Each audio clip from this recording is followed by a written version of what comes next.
L'ACAT, c'est l'Action des chrétiens pour l'abolition de la torture.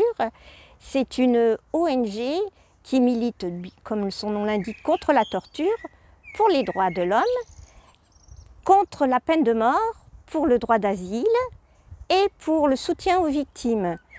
Elle agit dans tous les pays du monde où il y a de la torture, quelle que soit la personne qui est torturée. La défense s'instaure parce qu'il est victime de traitements inhumains, cruels et dégradants.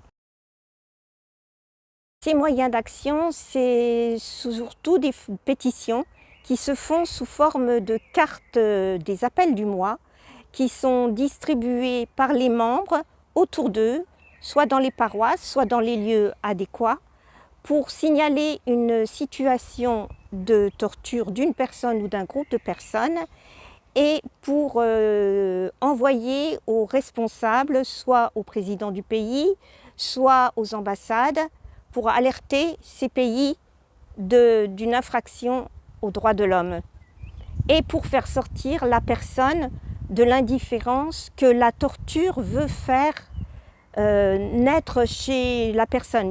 Et d'écrire pour lui déjà, ça montre que en France et dans d'autres pays où l'ACAT est, il y a des pays démocratiques qui agissent pour les droits de l'homme.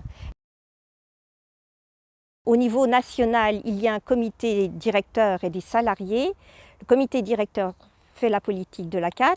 Les salariés vont sur le terrain et vont étudier les situations des pays concernés et des personnes torturées en lien avec des réseaux sur place, en lien avec des associations. Il y a 29 000 membres donateurs, adhérents, bénévoles au sein de l'ACAT. Il y a environ 7 000 adhérents qui se répartissent dans 350 groupes au niveau de la France. Il y a déjà la réunion d'équipe, alors là, qui est le lieu de structure pour les personnes individuelles qui veulent s'engager à l'ACAT et qui ne veulent pas rester seules. L'Assemblée générale annuelle qui s'est tenue cette année à Paris et aussi les nuits des veilleurs qui sont des temps forts de veillée où l'on prie pour les victimes. Il y a environ 10 victimes par an, c'est le 26 juin dans le cadre de la journée internationale de l'ONU contre la torture. Et des groupes se réunissent pour prendre un temps de prière et de pétition pour ces victimes, pour mieux les connaître. Nous, en France ou dans les pays démocratiques, on ne risque rien.